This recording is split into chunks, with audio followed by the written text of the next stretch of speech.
I can't wait for you to get married tomorrow." Those were the exact words I said to my daughter, Emma, with a proud smile stretching across my face.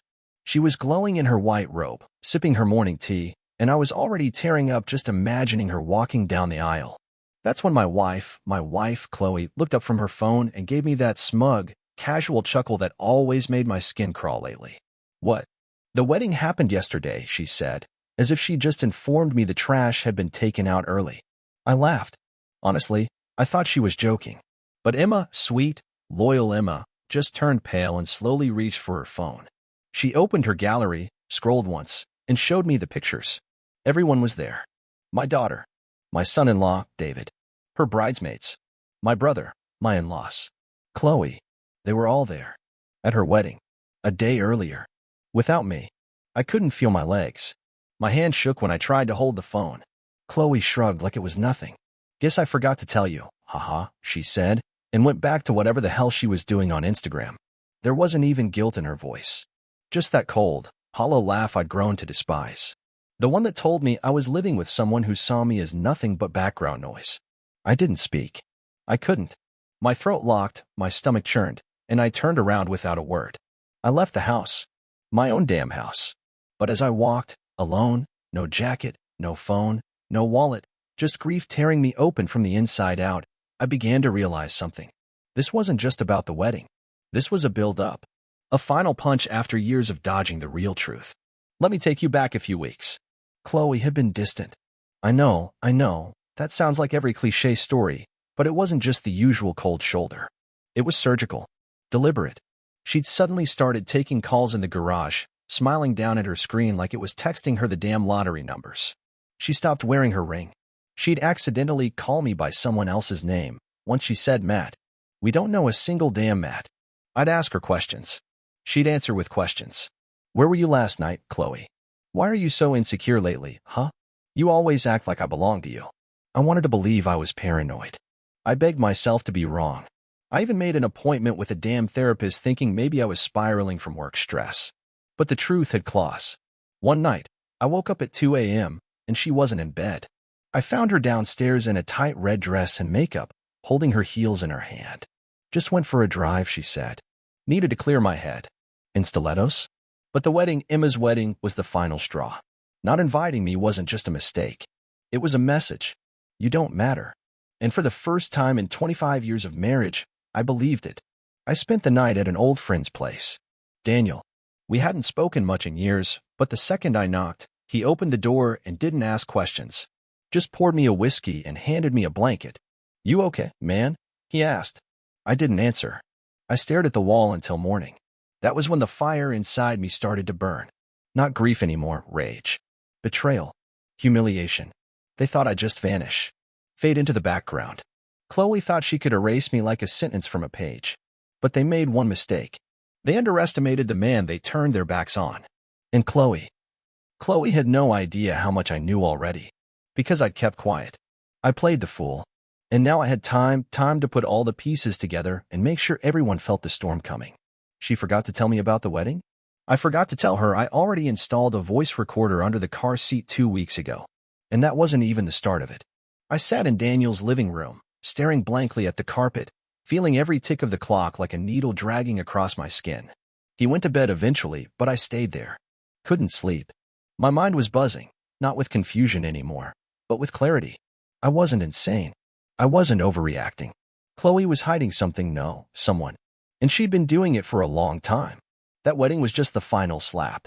The confirmation that I was no longer considered part of my own damn family. I wasn't even an afterthought.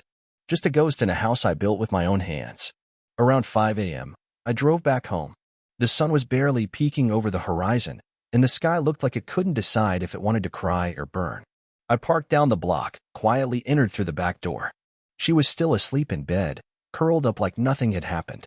Like she hadn't buried a knife in my back 24 hours earlier. I didn't wake her. I just stood there, watching her, heart hammering in my chest, and suddenly I hated her.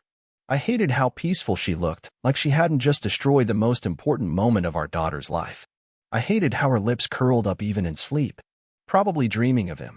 The mystery man. The Matt she'd accidentally mentioned. I went to the garage, retrieved the recorder from beneath the seat of her car, and brought it inside. Plugged it into my laptop and hit play. Static. Then voices. Her voice. "You always make me feel more alive than he ever did," she was saying. Her tone was breathy, low. "He's so boring now. All he wants to talk about is retirement and bills and the water heater." Then a male voice. Younger. Confident. "You deserve better. He's just dead weight at this point." Chloe laughed.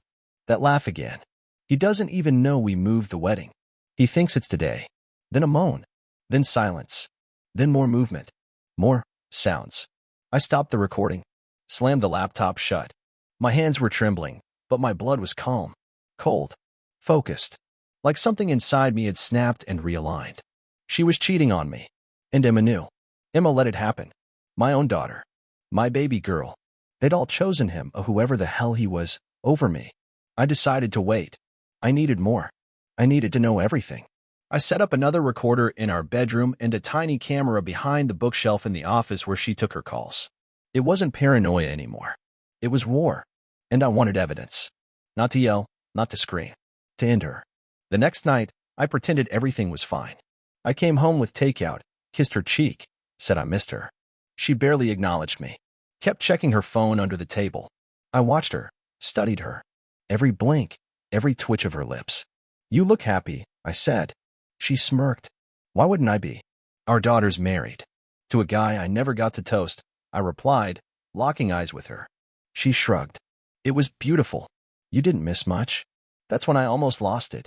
My hands clenched into fists under the table, and I had to bite the inside of my cheek just to keep from flipping the damn food onto the floor and screaming at her. Instead, I smiled. "I'm glad." "Really?" That night, while she showered, I unlocked her phone with the birthday password I had guessed a week earlier. Went straight to her messages. She deleted everything, of course. But people like Chloe always forget the cloud. So I checked her backups. There it was. Threads. Dozens. Matt had a real name. Tyler.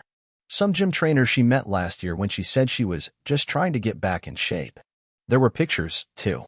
Her in lingerie, in hotel rooms, videos of her dancing for him, lying naked in our bed, mocking me, calling me the zombie husband. I almost threw the phone against the wall. But no, I copied everything. Every message, photo, video.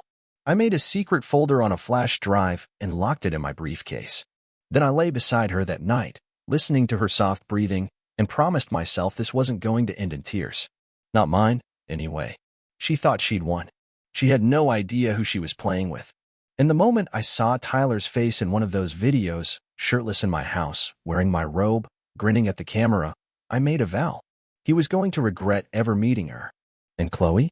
She'd wish I just walked away. The next morning, Chloe was humming in the kitchen, flipping pancakes like she hadn't gutted me the day before. I stood there, staring at her back, wondering how someone could fake everything so well for so long. She turned, caught my eyes, and tilted her head with a fake little smile. "You okay?" she asked, licking syrup off her finger. I forced a nod. "Yeah, just tired." "Tired of me?" she said playfully, like it was some inside joke. I laughed back. Empty, robotic. She had no idea I was replaying her filthy voice in my head, whispering Tyler's name like a prayer. Later that day, I dropped by Emma's place. She looked surprised, but not guilty. That's what messed with me. She actually hugged me, acted like nothing was wrong, like she hadn't erased me from her wedding. I sat on her couch while she poured coffee, feeling like a stranger in my own daughter's home. "You looked beautiful in the pictures," I said finally. She paused, a flicker of discomfort crossing her face. "Yeah, it was kind of a last-minute switch. Sorry you couldn't be there, Dad." "A last-minute switch that your own father didn't hear about?" I said, more sharply than I intended. She bit her lip. "It was Mom's idea. She thought it would be better this way." "Better for who?" Emma didn't answer. Her silence was louder than a confession. I leaned forward. "Is he the reason?" "Tyler." Her head snapped up. "How do you know about him?" "Gotcha." She covered her mouth like she'd just spilled nuclear codes. I didn't press her. I just stood, patted her shoulder, and walked out before I said something I'd regret. Back at home, Chloe was getting ready to go out again. Tight jeans, plunging neckline, heels she hadn't worn since we were dating.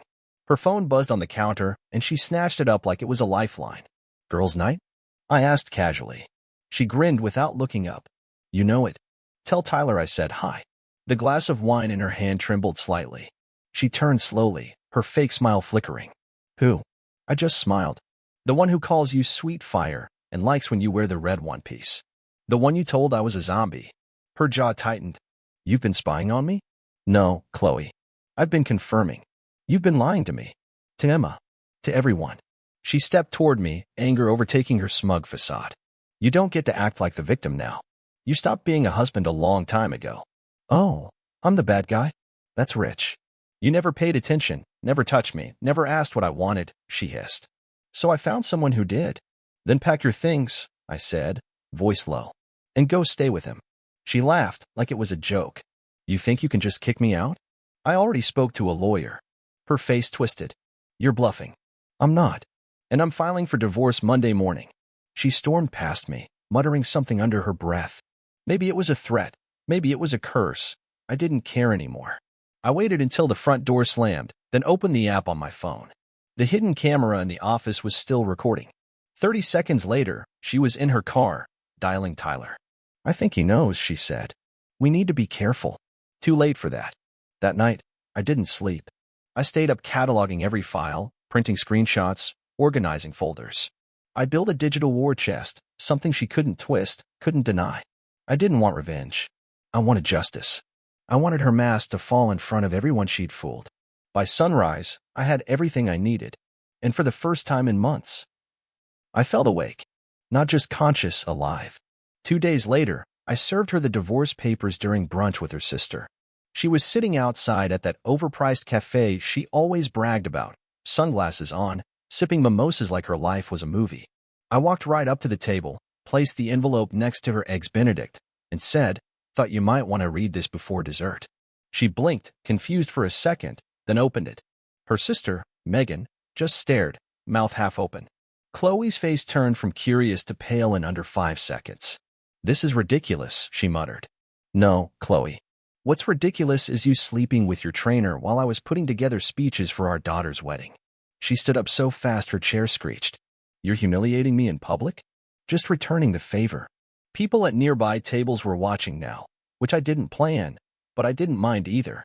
Megan whispered something like, maybe we should talk somewhere else, but Chloe wasn't hearing anything. She was too busy trying to control the narrative that was falling apart in real time. Can we talk about this at home? She asked through gritted teeth. Sure, I said, right after you explained to Emma why her father wasn't at her wedding. Her sister gasped. Chloe clenched her fists. You're being petty, and you're being evicted. You have 3 days. I walked off before she could respond. That night, I watched the office camera footage one last time. She hadn't noticed it yet, but she was definitely unraveling. Arguing with Tyler over the phone, yelling at someone, probably her lawyer. At one point she sat at the desk and cried, real tears. Or maybe they were fake too. I didn't pause to analyze. By day 3, she still hadn't left. So I came home early from work, and there she was, on the couch, wine-stained blouse, mascara streaked. She looked up at me like I was the villain in her story. I have nowhere to go, she said. You had somewhere to go every night for the last 4 months, I answered. She slammed the glass down. You think this is easy for me? No, I think lying, cheating, and using me like an old doormat was pretty damn easy for you. You want to destroy everything? Fine. Just know you're hurting Emma too. That name stopped me cold. Don't you dare drag her into this, I snapped. She may have been silent, but you orchestrated this circus. You shut me out of her life, her wedding, her future. You don't get to pretend to care now. She dropped her head in her hands. I made mistakes. No, Chloe. You made choices. And now you get to live with them. She didn't move as I went upstairs and started putting her things into boxes. Not touching a single item of mine. Just hers. The perfume that lingered in the air like poison. The lingerie I found stuffed behind a drawer, pieces I'd never seen her wear for me. The hidden phone she thought I didn't know about. I tossed everything into boxes like I was exorcising a demon. And maybe I was. Later that night, she finally packed her car and left. No goodbye. No apology. Just silence. Emma called me 2 hours later. Dad. I don't know what to say, she whispered. You don't have to say anything. I should have told you. I should have made them wait. It wasn't fair. No, it wasn't. She started crying. I didn't stop her. I didn't comfort her either. I was too tired to pretend anymore. too hollow to be the man everyone leaned on while they stabbed me in the back. I just want you to know I love you, she said. I sighed. I love you too. But Emma, I'm going to need time. A lot of it. She didn't argue. And I hung up, not out of anger, but because I'd finally run out of words to give people who only listened when it was convenient. That night, I slept in the middle of the bed. For the first time in years, there was space, real space, and silence. It didn't feel like loneliness. It felt like freedom. The next morning, the air in the house felt different, lighter, colder. I walked barefoot across the wooden floor, the silence no longer stinging like it used to. It was clean now, peaceful. I made coffee, black and bitter, and stood by the window watching the sunrise crawl over the rooftops. She was gone, finally. But that didn't mean the damage left with her. Every corner of the house whispered pieces of our past. Her perfume still clung to the bathroom mirror. Her handwriting on sticky notes sat forgotten on the fridge. Her laugh, fake and sharp, echoed in my memory like a goddamn horror movie. I went into the office and opened the flash drive. Everything was still there. Screenshots, audio, video, proof of what she was. Not that I needed it anymore. But part of me wanted to have it, just in case someone dared to paint her as a victim. Tyler had gone radio silent. Probably scared. Good. He should be. I wasn't going to ruin him, not legally, anyway. But I made a few anonymous calls. One to his gym. One to his fiancée, if you can believe that. Yeah, he was engaged. Of course he was. The guy had "shameless coward" written all over him. Chloe had been just one of his conquests. I was just the fool paying for the hotel bills with my loyalty and my time. Emma called again. I ignored it. Then came the texts. Mom's staying at a motel. She looks bad. Dad, I didn't mean to hurt you. I was just caught in the middle. Please let me fix this. I didn't respond. You don't get to help rebuild the house after you help burn it to the ground. But I wasn't cold to be cruel. I was cold to survive. Every time I let my guard down, every time I showed compassion, someone used it as a weakness. I wasn't going to be that man anymore. Not for Chloe. Not for Emma. Not even for my own guilt. The next day, I boxed up everything that reminded me of her. Wedding photos. Anniversary gifts. The hideous hand-painted mug she got me from Sedona that said "Forever Yours" in cursive. I took the boxes out back and lit them on fire. The flames licked at the past like it had been waiting for release. It didn't feel good. It didn't feel bad. It just felt done. That night, Daniel came over with a bottle of bourbon. I heard, he said, handing me the glass. I didn't tell anyone yet. Chloe's sister did. Figures.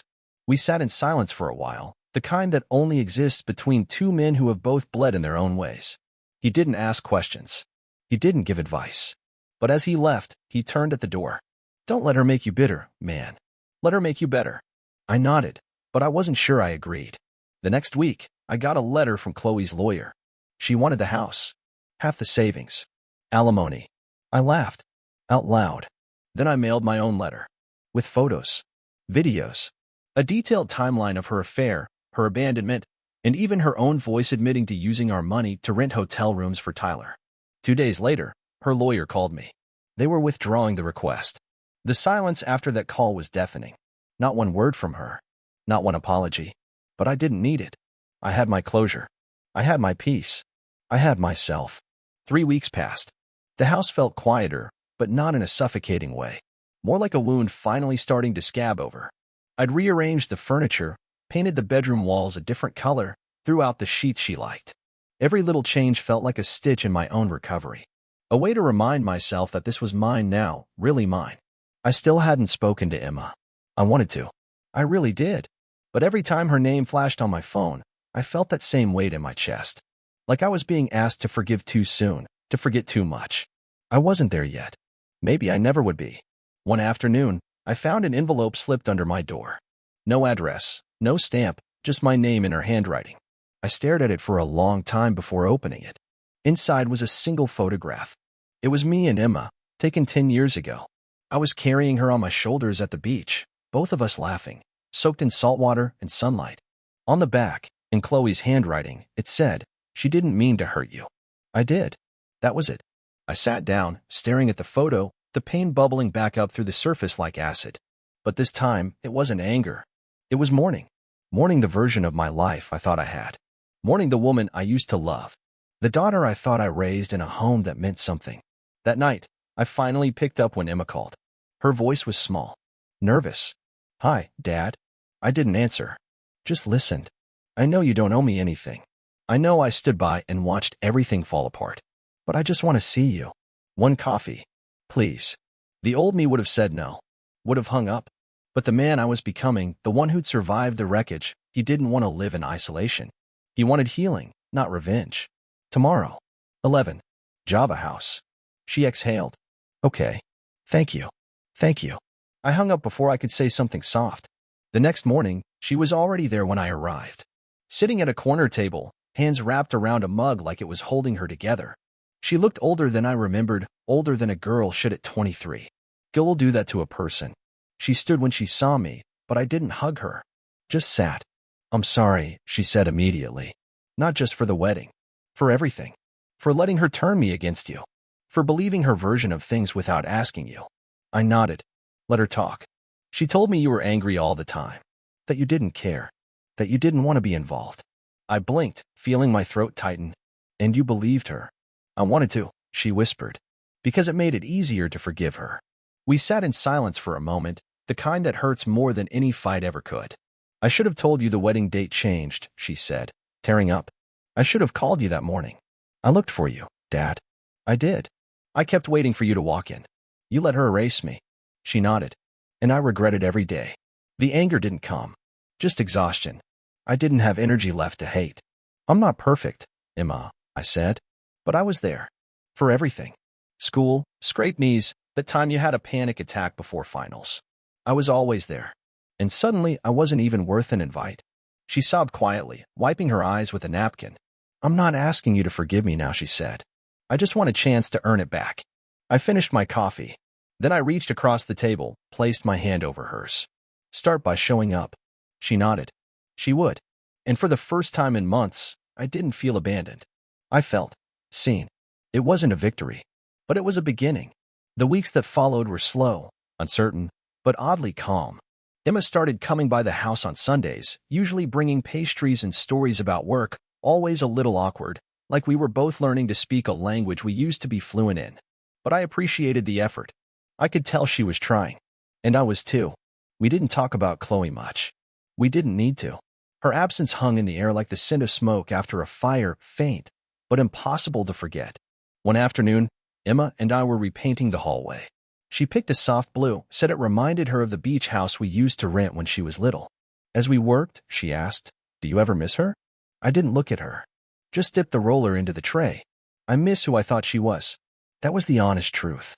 Because Chloe, the real Chloe, had probably left years ago, long before Tyler ever showed up. And the woman who stayed in her place had become a master of wearing my memories like a mask. Emma nodded, like she understood more than I expected. "She always said you were cold, distant. But she was the one who stopped talking first." I paused, looking over at her. "You remember that?" She smiled, sad and tired. "I see it now." She rewrote everything to make herself the victim. I believed her because it was easier than facing how messed up things really were. We kept painting in silence for a while. Later that night, after she left, I found myself sitting at the kitchen table, scrolling through old photos on my phone. There we were, me, Chloe, and Emma, at the Grand Canyon. Chloe kissing my cheek. Emma laughing with ice cream dripping down her hand. I deleted the photo, not out of hate, but because it wasn't real anymore. It was just a prop from a play I didn't know I was acting in. That night, my doorbell rang. It was Megan, Chloe's sister. I opened the door slowly. She looked nervous, clutching her purse like a shield. "Can I come in?" I thought about saying no, but I stepped aside. She sat on the couch, smoothing her dress. "I'm not here to take sides. I just thought you should know." I sat across from her, arms crossed. "Know what?" "Chloe's in the hospital. Panic attack," they said. "Collapsed in a parking lot." I stared at her. Not a twitch in my face. "She's been unraveling," Megan continued. "Tyler's gone. Left her a few weeks ago. She got evicted from the motel. I think reality's finally caught up." I looked away, toward the window. The sky was pink, fading to gray. "I'm not asking you to go see her," Megan added. "Just, I thought you should hear it from someone who isn't her." I stood up, walked to the door. "Thanks for telling me." She hesitated, then nodded and left. That night, I lay awake in bed, staring at the ceiling. Not out of guilt. Not even sadness. Just reflection. Wondering how two people could start out holding hands under the stars and end up as strangers on opposite sides of a battlefield. The next morning, I got a call from an unknown number.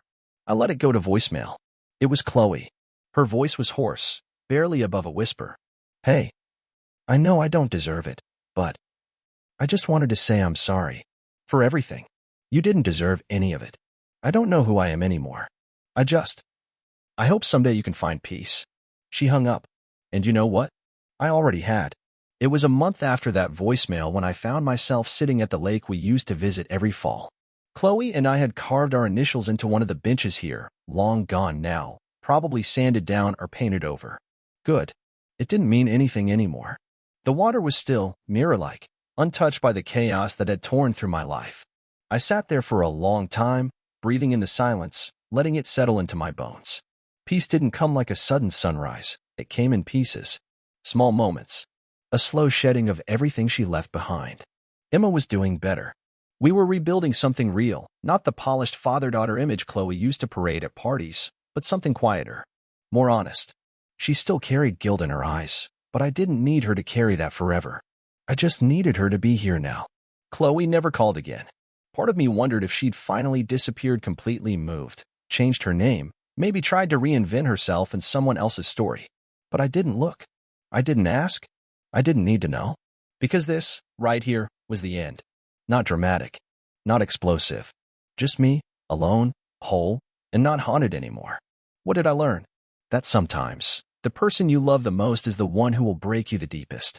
That trust, once shattered, cuts sharper than betrayal. That silence can heal more than screaming ever will. And that walking away isn't weakness, it's self-respect finally waking up. So if you're reading this, or maybe living through something like it, listen to me. Don't wait for apologies that will never come. Don't cling to memories that lied to you. And don't mistake someone's chaos for your responsibility. You owe them nothing, but you owe yourself everything. I stood up from that bench, took one last look at the lake, and walked away, lighter than I had in years. Not because I was healed completely, but because I finally understood. I was never the broken one. I was just the one who stayed too long in a place that didn't deserve me.